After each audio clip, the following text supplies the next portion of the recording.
En este congreso al cual me han invitado sobre la defensa de la vida, de la familia, de la objeción de conciencia, me quiero referir, como les decía hace unos momentos, a una realidad que tal vez hace unas décadas hubiera sido considerado de ciencia ficción, pero que hoy en día por medio de la tecnología es una realidad que todo médico tarde o temprano se enfrentará. Y es lo referido a la transformación del ser humano en cuanto tal. Vamos a ver algunos conceptos. No voy a mencionar el concepto de lo que se llama el transhumanismo, que hace referencia al ver la vejez como una enfermedad y por lo tanto crear técnicas o aplicar técnicas por las cuales podamos sobrevivir o vivir para siempre. Eso es algo que yo los invito que vayan al canal, por ejemplo, de Miklos Lukács, que él lo trata y lo profundiza muy bien. Simplemente voy a hablar de la transformación del ser humano en cuanto tal, hasta el punto de que hoy en día en ámbitos filosóficos se maneja la noción del posthumano. ¿Qué es el posthumano? Una realidad humana que es mezcla de tecnología, mezcla de elementos cibernéticos, de manipulación genética con elementos biológicos. Y esto sin duda plantea problemas éticos que son muy profundos y que están íntimamente relacionados con la objeción de conciencia. Y vamos a ver varios ejemplos. No puedo hablar acerca de todos los problemas éticos porque son muchísimos. Para eso yo los invito a que en mi canal de YouTube pronto voy a anunciar un curso que voy a dar específicamente sobre la tecnología y el futuro del ser humano con la participación de personas de mucho nivel, como mencionaba recién, de Miklos Lukács, por ejemplo, y algunos otros especialistas muy importantes a nivel mundial.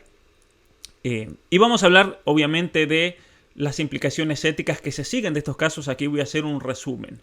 En el año 1971, este médico, Andrew Szally, él es de origen polaco, se nacionalizó en los Estados Unidos, trabajó para el Departamento de Defensa, él consiguió el premio Nobel y logra en el año 1971 producir un análogo sintético llamado el GnRH.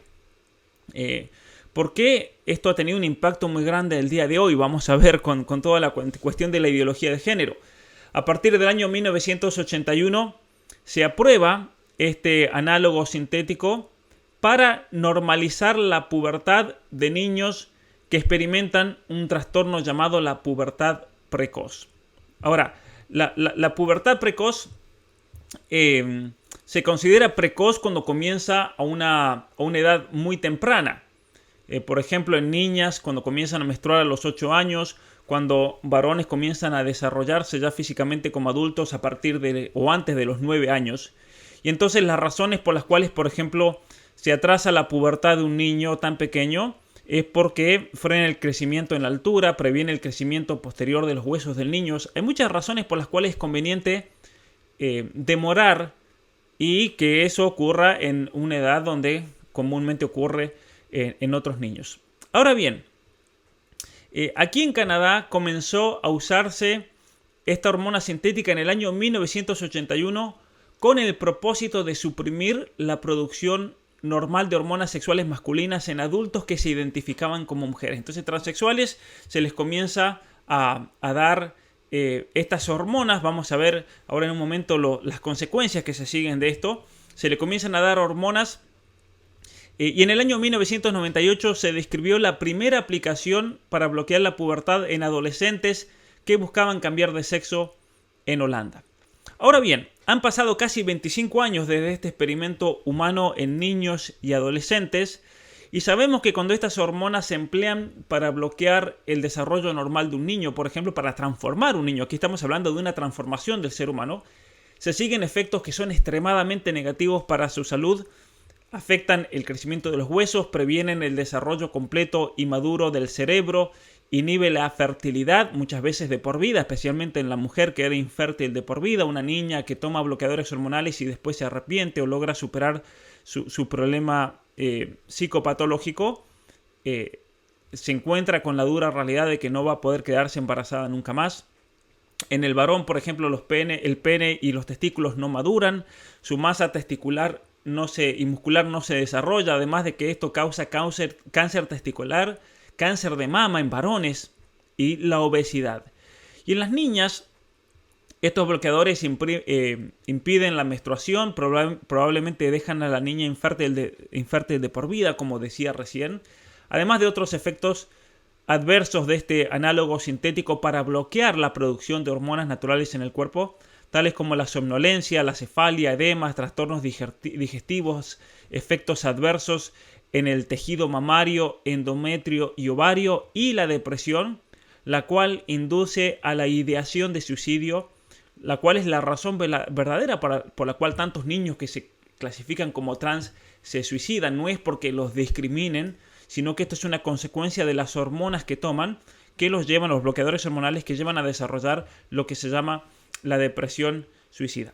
Ahora bien, cuando a un niño se le bloquean las hormonas, es necesario reemplazar esas hormonas que se bloquean con hormonas sintéticas, en este caso hormonas que imitan el desarrollo del sexo opuesto. Al varón se le da estrógeno para feminizarlo, pero tiene problemas gigantescos, por ejemplo, riesgo de problemas cardíacos, la esterilidad. El estrógeno oral causa trombosis, enfermedades cardiovasculares, aumento de peso, presión alta, intolerancia a la glucosa, enfermedades de la vesícula, prolactinoma, que es un tumor que surge en la glándula pituitaria en el cerebro, y cáncer de mama en varones. O sea, estamos hablando de problemas enormes realmente de salud a los cuales se enfrentan estos niños o estas personas. En la mujer, cuando se le dan hormonas masculinas, especialmente la testosterona, esto afecta el colesterol, aumenta el riesgo de enfermedades cardíacas, causa la intoxicación hepática, el exceso de glóbulos rojos, causa la apnea en el sueño, es decir, se interrumpe la respiración mientras se duerme, lo que lleva a la sofocación, causa la resistencia a la insulina y afecta el tejido ovárico, mamario y endometrio, con todos los cánceres potenciales que esto causa. Entonces, aquí estamos ante dos problemas éticos que son realmente fundamentales en todo esto. El primer problema ético, y aquí vamos a volver aquí atrás, el primero de todos estos problemas es que el sexo tanto masculino como femenino es visto como una enfermedad que debe ser curada. Ese es uno de los grandes problemas a los cuales nos enfrentamos hoy en día a nivel legal. Por ejemplo, en un país como Canadá, donde hoy día acaban de anunciar el Senado que ha pasado una nueva ley terrible realmente, como si ya no hubiesen leyes terribles en Canadá, una ley por la cual obviamente que si ser masculino o ser femenino es una enfermedad, el niño debe ser liberado de eso, hay que liberarlo del cuerpo con que nació y en la cual está supuestamente patológicamente atrapado, por lo cual el gobierno de Canadá ha anunciado penas hoy día, esto acaba de pasar hoy, penas de cárcel por 5 años y quita de licencia para practicar la medicina, la psicología y la psiquiatría a todo profesional de la salud que ayude a un niño, a un joven o incluso a un adulto a aceptar su propio cuerpo. Esto es tremendo realmente porque, por ejemplo, si un adulto que se da cuenta de que tiene serios problemas psicopatológicos va a un psiquiatra a pedir ayuda, a pedir consejo por la ansiedad, por la depresión, por el suicidio, la legislación canadiense se lo prohíbe según esta nueva ley. Y para los padres que busquen ayuda para un hijo que padezca algún tipo de trastorno psicológico que necesita ayuda, las penas son de 5 años, además de que le quitan el niño, la pérdida de la patria potestad. Esto realmente es totalitario. Primer problema entonces ético, que el sexo masculino o femenino es visto como una enfermedad. El segundo problema que vemos y que mencionábamos recién es el carácter experimental de estos tratamientos hormonales, además de todas las consecuencias nefastas que se siguen de la administración de los mismos. Entonces, realmente es un problema gigantesco al que nos enfrentamos hoy en día. Podemos ver, por ejemplo, que el caso de los bloqueadores hormonales y la administración de hormonas sintéticas para imitar el desarrollo del sexo opuesto es tal vez el ejemplo más común de todos los ejemplos que voy a dar en este intento de transformación del ser humano, ya que podemos ver el caso de Argentina, Colombia, regiones de México que lo avalan completamente. Por ejemplo, aquí el Consejo Interinstitucional del Gobierno de la Ciudad de México en conjunto con la Comisión de Derechos Humanos y el Consejo para Prevenir y Eliminar la Discriminación está a cargo de los casos de reasignación sexogenérica para menores de edad en la Ciudad de México. Entonces, a ver, un organismo que supuestamente debe luchar por los derechos humanos trabaja para amputar los órganos sexuales a un niño y destruirle su vida para siempre. El Consejo, por ejemplo, para Prevenir y Eliminar la Discriminación, en definitiva, lo que hace es destruirle la vida de una persona, como vemos por todos los efectos que se siguen. Son estudios científicos serios que se han hecho y que todos aquellos que quieran ir al link, voy a dejar en la descripción en el video aquí en YouTube el link para que ustedes vayan a mi página y puedan ver toda la información. También en Atrapado en el Cuerpo Equivocado pueden encontrar toda la bibliografía científica al respecto. La Corte Suprema de México, si ustedes no sabían, por ejemplo, abre la puerta para que menores de edad puedan hacer cambio de sexo. La reasignación sexogenérica, como se la llama de mala manera. Y esto es para todo México. Si la Corte Suprema de México está considerando que los menores de edad accedan a la modificación de sus actas de nacimiento para ajustarlas a cualquier identidad de género sin necesidad de pasar por un juicio.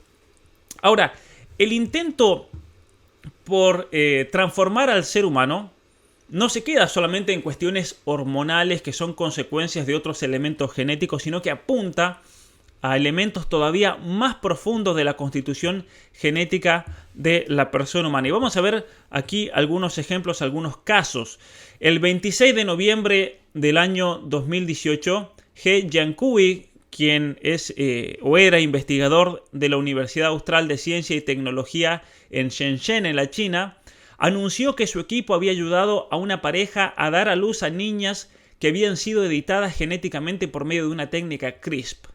Y vamos a explicar un poquito más adelante qué es esto. Pero habían editado genéticamente a estas niñas debido a que el papá tenía VIH, era positivo, y entonces él no quería que sus niñas o su esposa, si su esposa lo adquiría, se contagie a las niñas. Entonces lo que hacen es editar los genomas de estos embriones, luego se los implantan por medio de fecundación in vitro, pero se los habían editado de tal manera, como podemos ver ahí a la derecha en la imagen, lo que se hace es, dentro del ADN de la persona se le saca un gen que puede ser afectado, por ejemplo, por un virus como el VIH. Entonces, al sacársele ese gen, la persona va a tener resistencia genética al VIH. Y esto se puede hacer con una cantidad de enfermedades, por ejemplo.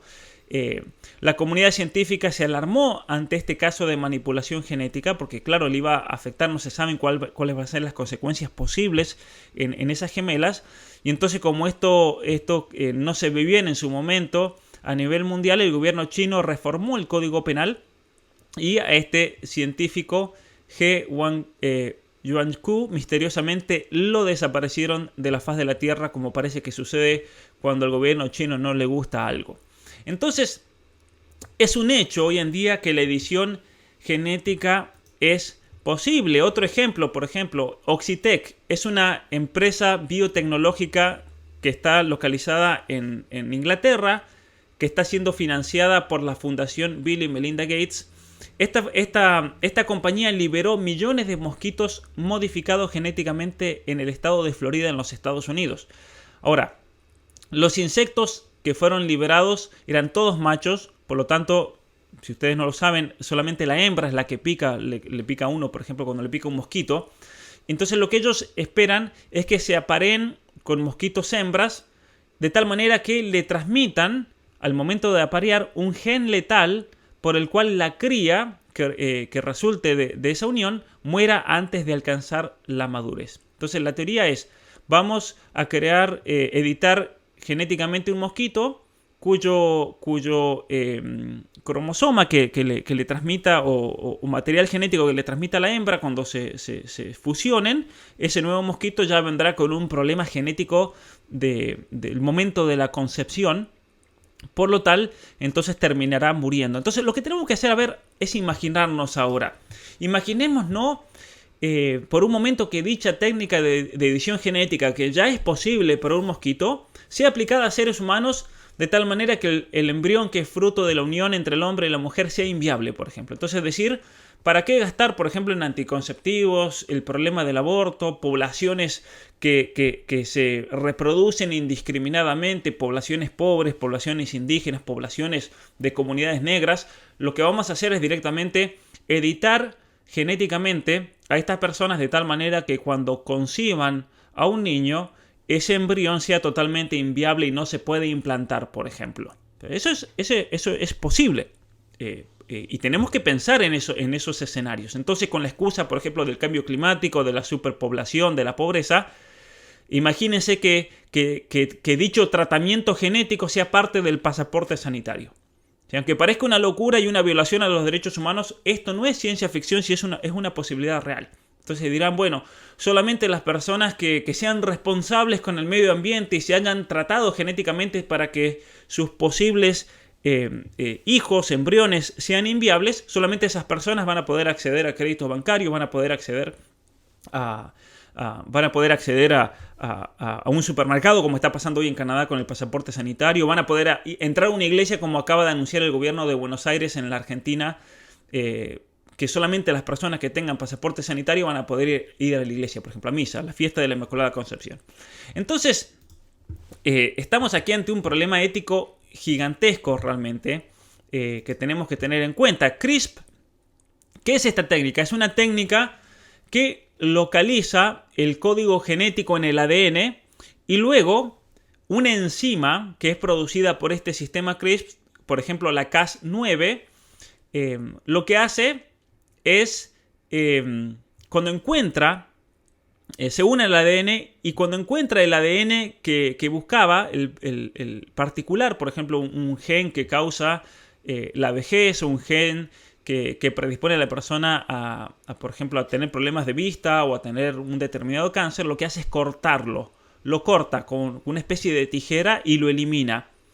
Y entonces, con esta especie de par de tijeras, se cortan las dos cadenas de ADN en lugares específicos del genoma para permitir la edición o eliminación de material de ADN. Entonces, lo que se puede hacer es directamente eliminarlo o se lo puede reemplazar por un gen que venga bien, por ejemplo. O por ejemplo, si hay un gen que hace que el niño tenga pelo negro, se lo puede reemplazar por un gen que haga que el niño sea rubio y de ojos azules, por ejemplo. Entonces, permite la edición precisa, rápida y económica del ADN de la persona humana. Y así como se pueden modificar por medio del Cas9, se puede modificar para activar genes, también se pueden eliminar genes. De tal manera que, por ejemplo, células que están en crecimiento y que nos hacen envejecer recuperen la estructura y su función juvenil, de tal manera que teóricamente la persona pueda vivir para siempre. Entonces imagínense que nosotros nos hagamos un rejuvenecimiento celular con esta técnica cada tantos años, de tal manera que todas nuestras células del cuerpo humano se pueden rejuvenecer y volver a la frescura que cuando teníamos, por ejemplo, 15, 16 años. Entonces, potencialmente la persona, esto es lo que buscan, puede vivir para siempre. ¿Quiénes están detrás de esto? Y por eso es interesante tener esto en cuenta. Hay dos grandes corporaciones que son de las más ricas del planeta Tierra, Google y la Fundación Bill y Melinda Gates, quienes están por medio de su filantro capitalismo dando miles de millones de dólares.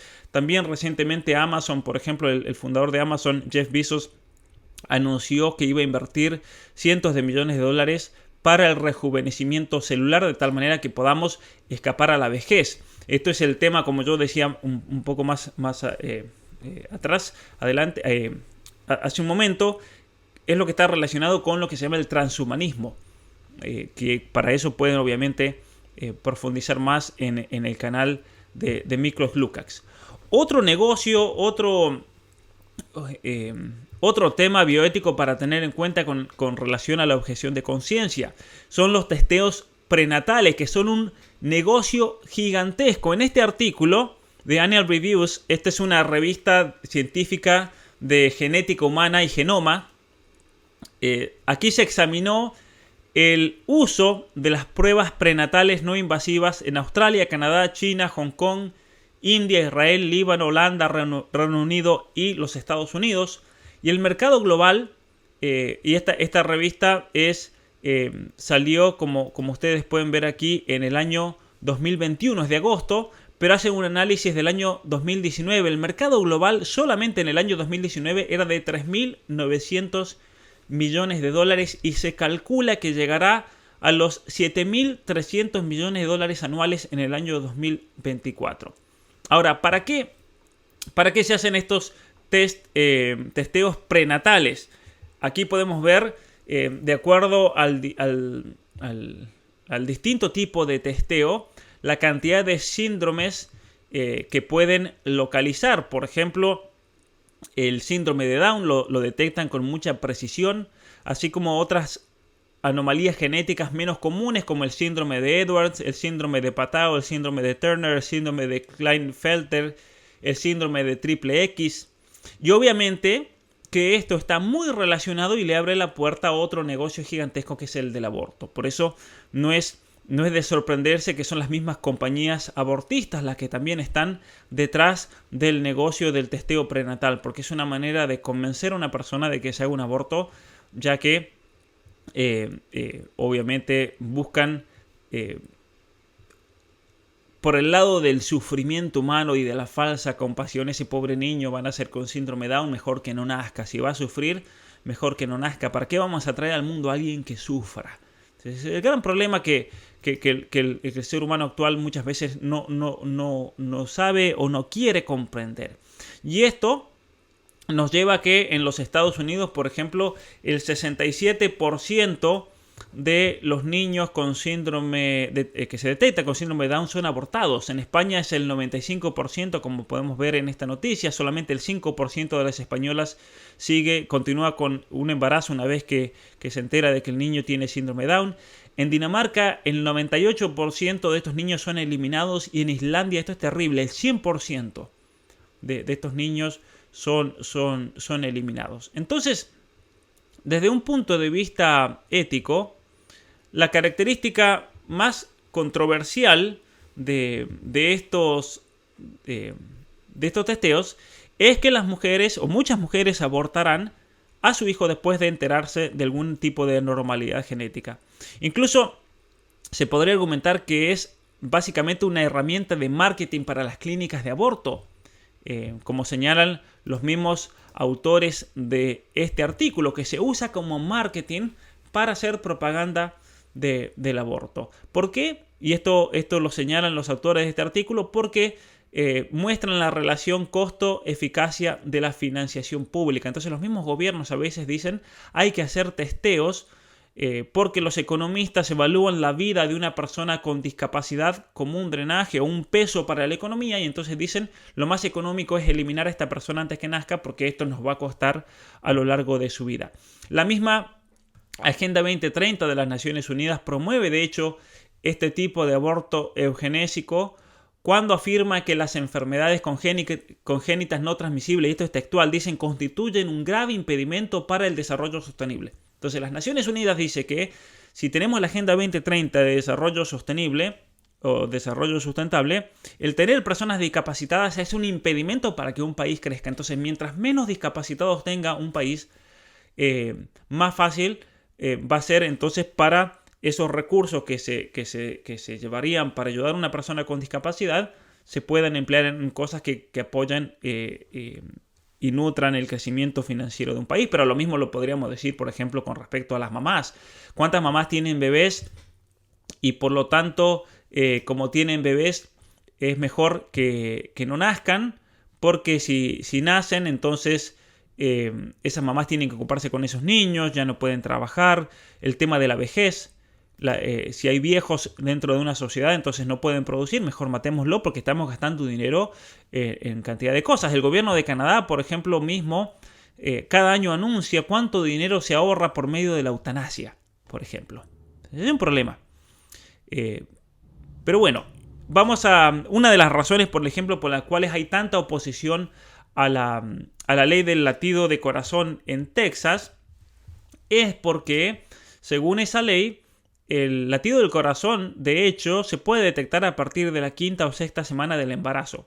Pero sin embargo, el testeo prenatal está disponible solo a partir de la semana novena por el momento. Entonces, ya es demasiado tarde para Planned Parenthood el hacerle un testeo prenatal a la mujer. De hecho, es un hecho. Cuando Planned Parenthood dice nosotros no hacemos solamente abortos, nos dedicamos también a mujeres embarazadas que quieren tener su hijo, en realidad es una mentira. Es una verdad que esconde una gran mentira, porque cuando ellos dicen nosotros ayudamos a mujeres embarazadas, a lo que se refieren es a esto, a hacerle un testeo prenatal para ver si ese niño, por ejemplo, tiene un determinado problema genético, y a partir de ahí entonces se le ofrece el aborto. En la India es lamentable que se usa este testeo para descubrir el sexo del niño, de tal manera que se hace lo que se llama el aborto selectivo. El abortar a niñas. Abortar a niñas es algo que el gobierno de la India lo tuvo que prohibir porque no estaban naciendo niñas. Y yo pregunté a conocidos míos de la India que por qué eso en la cultura india, por ejemplo, de eliminar una niña. Y lo que me dijeron es que en la India hay que pagar la dote. Entonces, en la India, si uno tiene una hija, uno tiene que pagar la dote, tiene que pagar el casamiento, tiene que pagar todo. Y entonces los padres dicen, no, esto es un problema económico muy grande, entonces lo que hacemos es eliminar a una niña. Mejor tener un varón, porque cuando el varón se case con una niña, la otra familia tiene que pagarle la dote. Entonces nos libramos de un problema económico. En Australia, en la misma línea, ellos anunciaron en octubre de este año de 2021 que todo australiano que se someta a un tratamiento de fecundación in vitro pronto podrá solicitar un descuento del sistema de Medicare por pruebas que alerten sobre la transmisión de trastornos genéticos a sus hijos. Es decir, el gobierno va a pagar todas estas pruebas de testeo. Y el ministro de Salud Pública, aquí lo vemos en la pantalla, él se llama Greg Hunt, y él anunció lo siguiente: esto significa que si hay un óvulo fertilizado que está libre de defectos genéticos, los padres pueden seguir adelante con la fecundación in vitro. Entonces lo vamos a implantar porque no tiene problemas genéticos, sabiendo que este hermoso niño nacerá libre de una condición que de otra manera podría conducir a una vida agonizante. O sea, esto es tremendo realmente.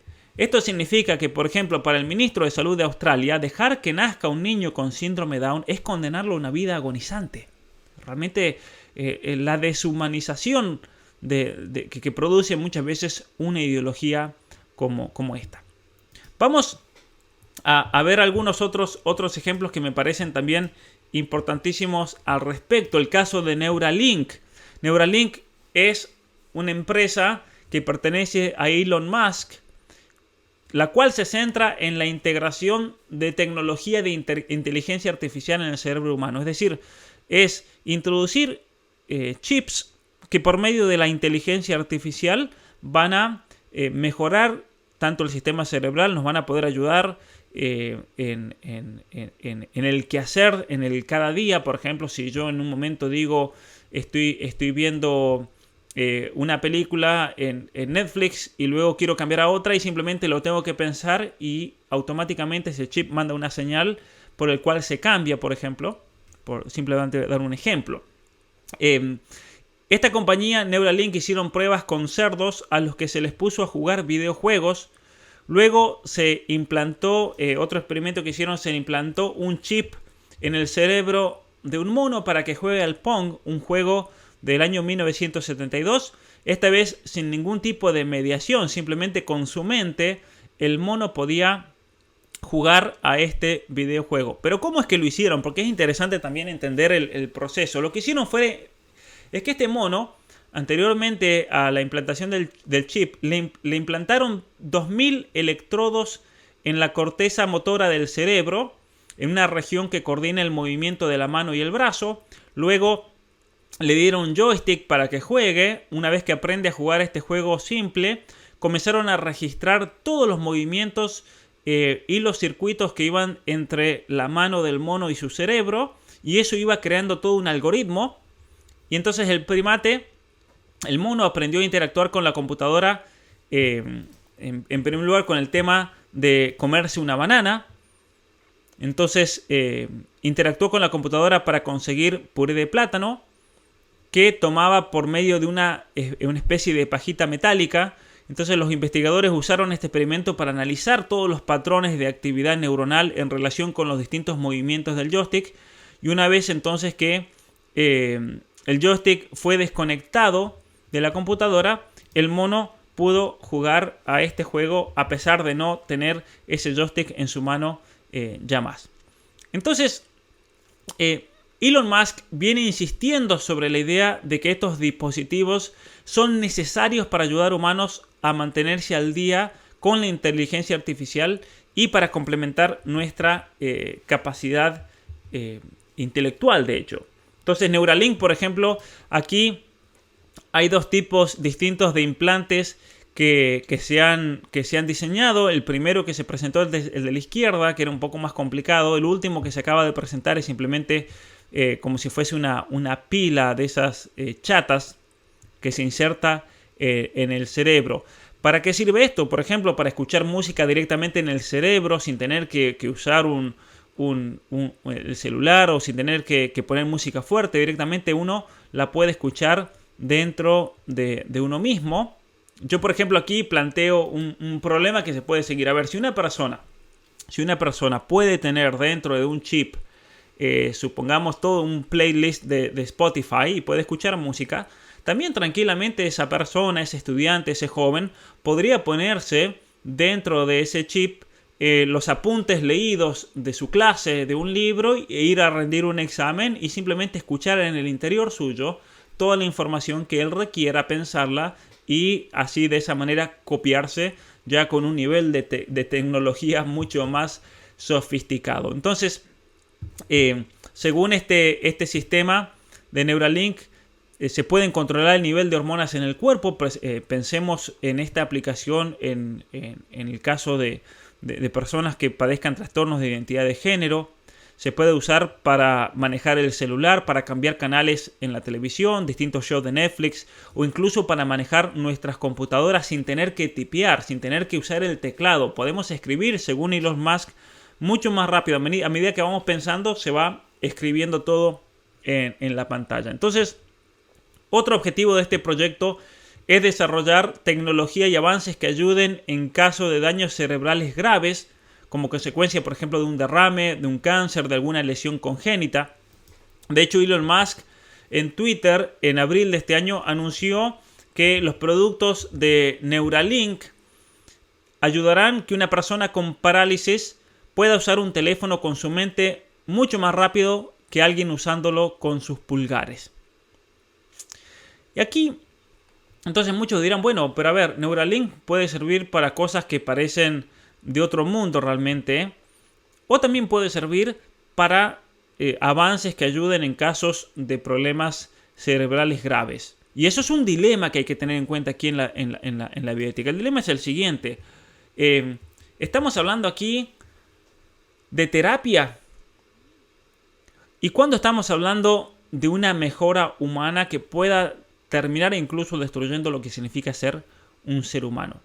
¿Sí? Tenemos que ser conscientes de estos profundos desafíos y los potenciales beneficios que la tecnología contemporánea plantea a la humanidad. Miklos Lukács tiene una frase que a mí me parece muy importante para discernir estos problemas y estos dilemas éticos, que no se trata aquí de rechazar de plano la tecnología, sino que somos nosotros los que debemos poner los términos de la misma, especialmente teniendo en cuenta cuestiones éticas, la dignidad del ser humano, los potenciales beneficios, los elementos negativos. Nosotros debemos ser los que establecemos los términos.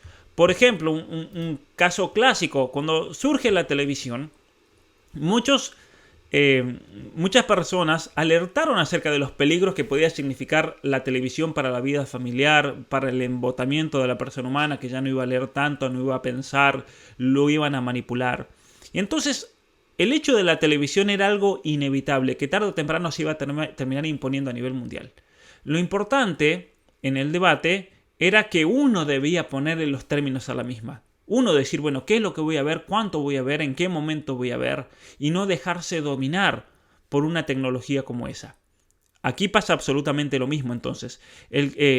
tenemos que entrar en un debate tal que seamos nosotros, los seres humanos, por medio de la discusión ética, por medio de la dignidad humana, por medio de los potenciales beneficios y los elementos negativos, los que debemos determinar cuáles son los límites y los términos de la misma.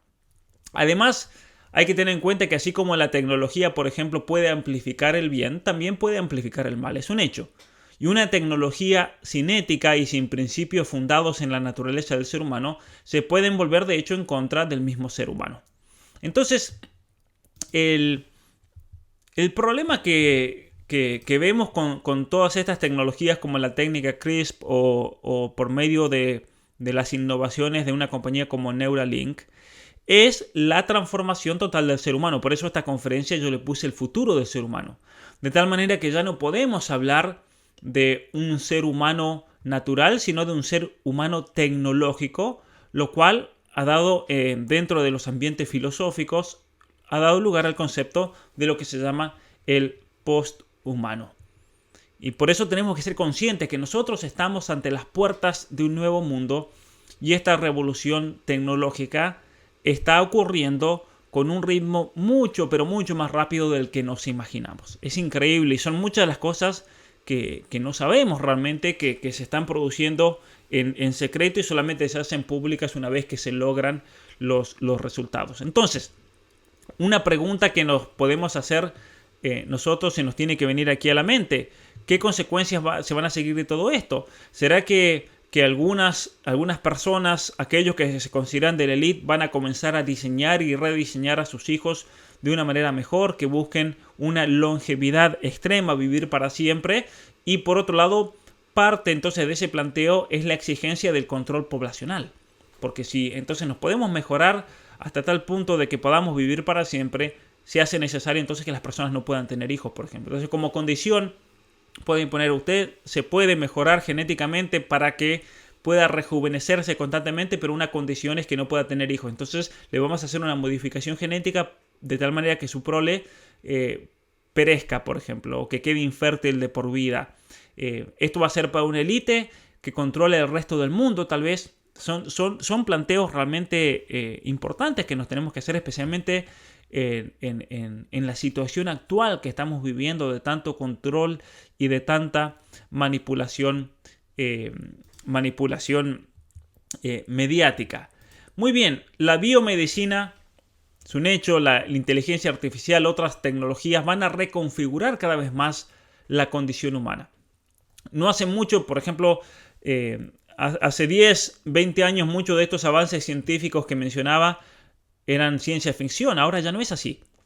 Si los desarrollos científicos que pueden extender nuestra vida y mejorar aspectos de nuestro ser se están desarrollando en laboratorios universitarios, en laboratorios de gobiernos, en hospitales y principalmente en corporaciones tecnológicas alrededor del mundo. Y corporaciones tecnológicas como es el caso de Google, como es el caso de la Fundación Bill y Melinda Gates, como es el caso de Amazon, que tienen el capital para gastar miles de millones de dólares en estos experimentos. Por ejemplo, en Japón, vamos a mostrar aquí un solo ejemplo. En Japón y en otros lugares ya se están desarrollando impresoras 3D que combinan células madre y materiales artificiales para hacer oídos artificiales a medida.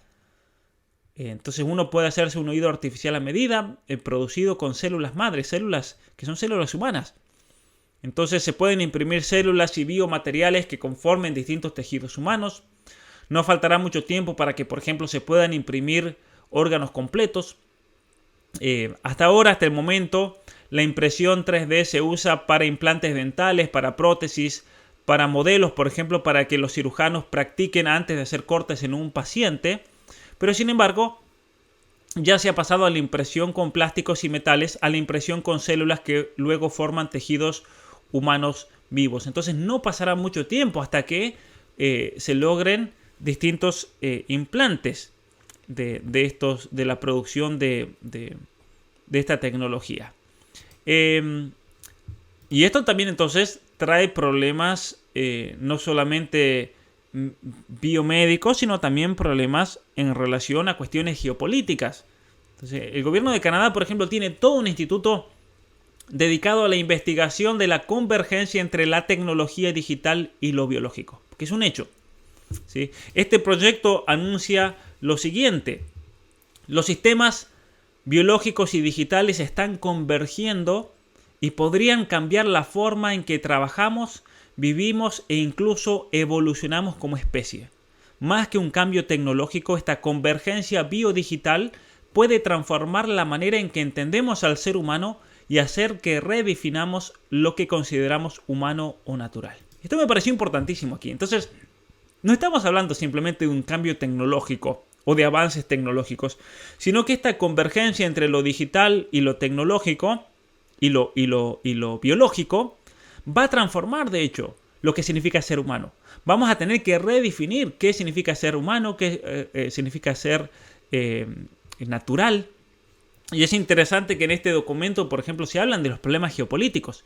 Si hay un país que ya está desarrollando esta convergencia biodigital, es imperante que los países, un país por ejemplo como Canadá, no se quede atrás y pueda estar también liderando en esta lucha, por así, en esta carrera biotecnológica. Porque así como ocurrió con la carrera armamentística, por ejemplo, la carrera nuclear, una vez que un país o una compañía se embarca en el mundo biodigital, inmediatamente esto ocasiona una competencia de otras potencias o compañías que no se quieren quedar atrás. De hecho, se dice que el gran negocio en los próximos siglos va a ser todo lo relacionado a la convergencia biodigital.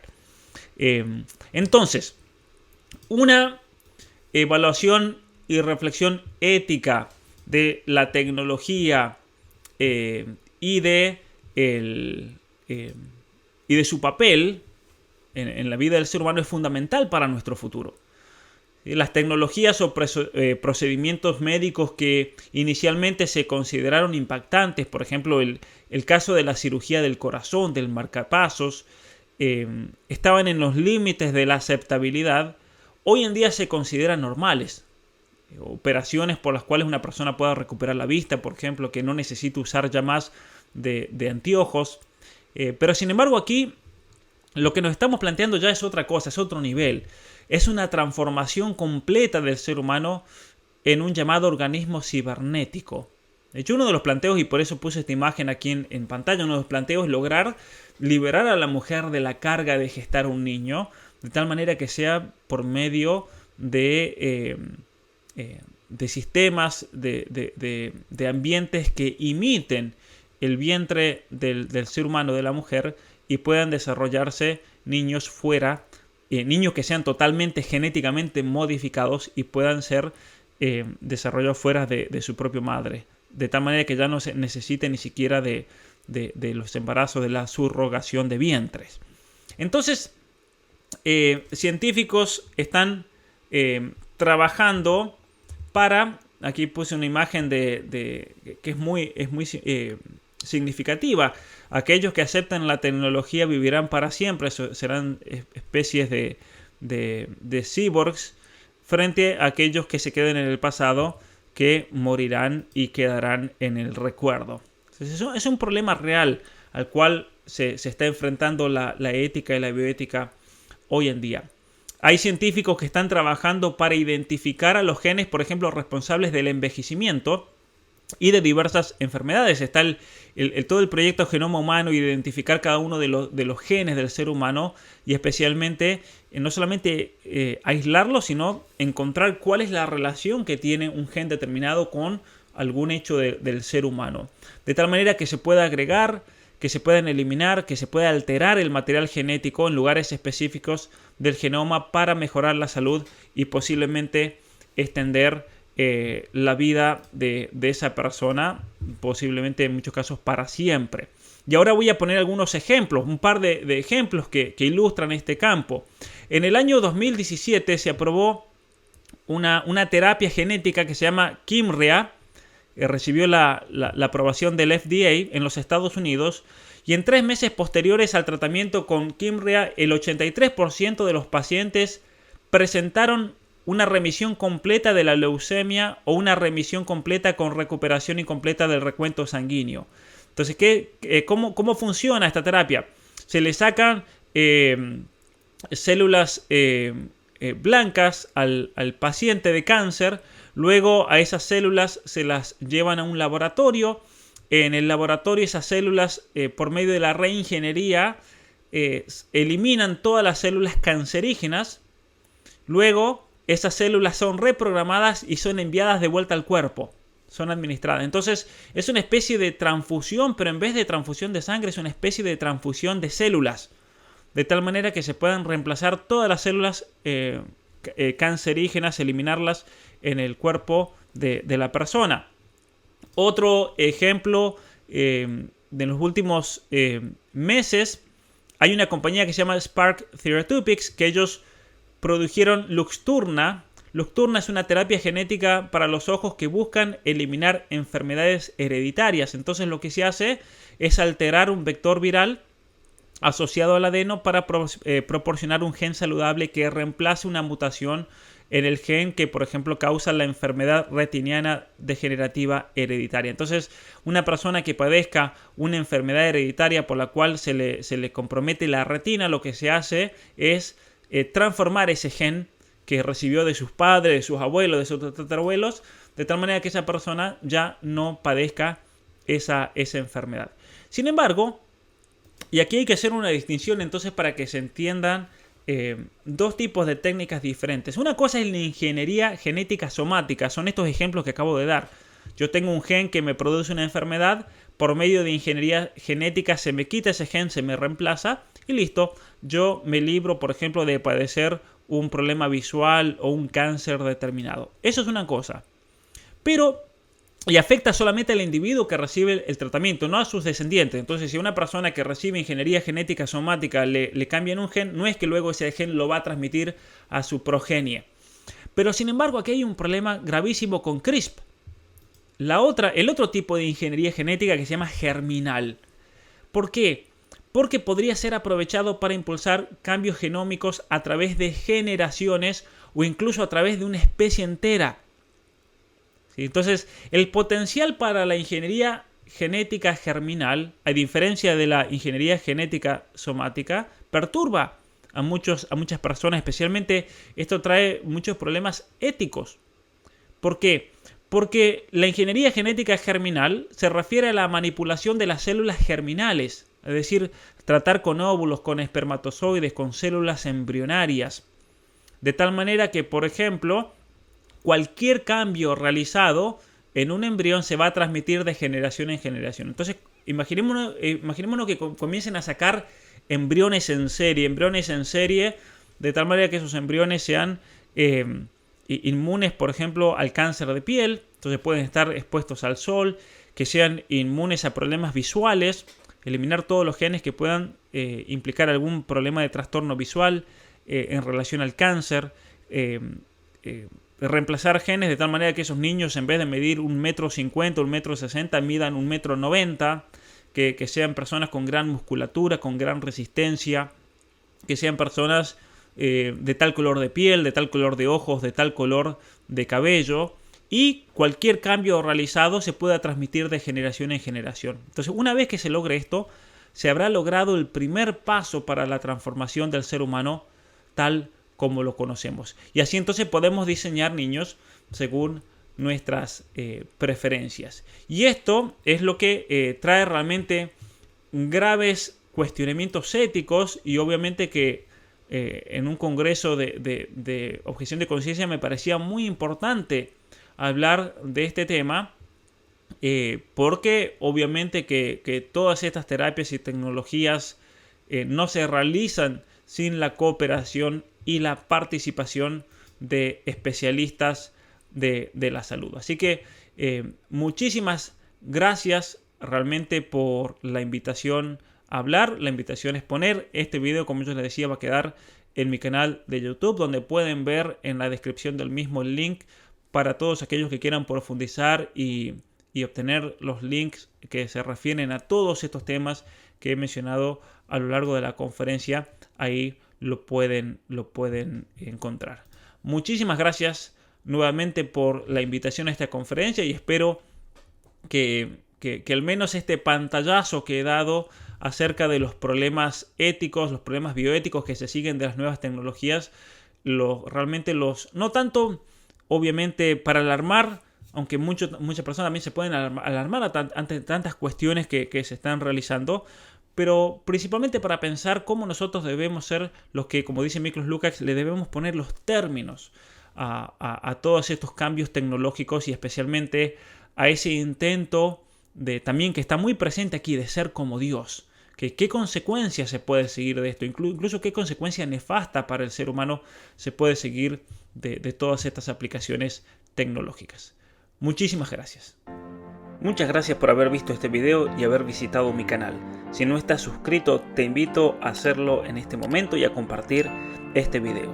Si quieres más información acerca de mi trabajo, te invito a ir a la descripción donde encontrarás los links para todas mis redes sociales, mis libros y mi página web. Muchas gracias.